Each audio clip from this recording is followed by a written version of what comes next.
my forte. Seems to be a running theme here. Sorry for pointing my gun at you. So they're sending independent contractors now? That means things aren't improving. Have you found any other team members? I have, but the only one I've found alive is O'Neill. Liam is alive? Good. Has he made any progress on stabilization? The big emitter's back on, but this place is still falling apart, and I think it's all because of this psycho that kidnapped Lily. He's running loose in Union, and can manipulate this place at will. That means my theory is correct.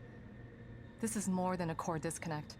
We doctors don't like to use the term psycho in pejorative terms. But in this case, it's apropos.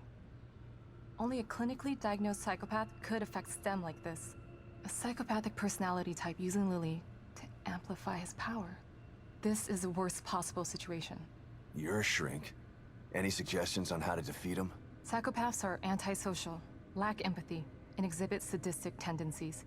But their main commonality is their pathologic egocentricity. They don't care about people, only themselves. Can you think of anything that would be important to him? Yeah. He thinks he's some sort of artist. It's all he talks about. Then maybe the best way to attack him would be through his art. Destroying something valuable to him could knock him off of his guard. I'll keep that in mind. But I've got to get to him first. He's holed himself up in the theater. Right. So exit D5 then. It's right here, just in the next room. Let's pair communicators so that we can stay in touch.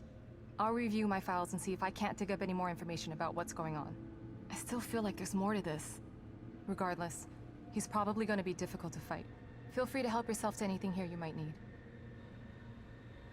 So does Lily really think I'm dead? Or was that just a part of your lie detecting test? Sorry to break it to you, but she does. I thought it was the truth too, until just now. But over the years, I've learned to take everything Mobius tells me with a pinch of salt. It wasn't difficult to see you were telling the truth. Why would they do that? What kind of monsters do you work for? I know it's not right. But consider this. Lily is probably less traumatized by thinking you're dead than by thinking you're alive, but she can't be with you. Yeah, maybe. But what will happen when I finally find her? Don't worry. She'll believe the evidence of her eyes once she sees you. If Mobius knew to keep psychopaths out of STEM, then how did one end up in here? I don't know. Every individual in STEM was subjected to a battery of psychological exams prior to placement. And we've been observing them from here, in secret, to keep an eye out for mental instability.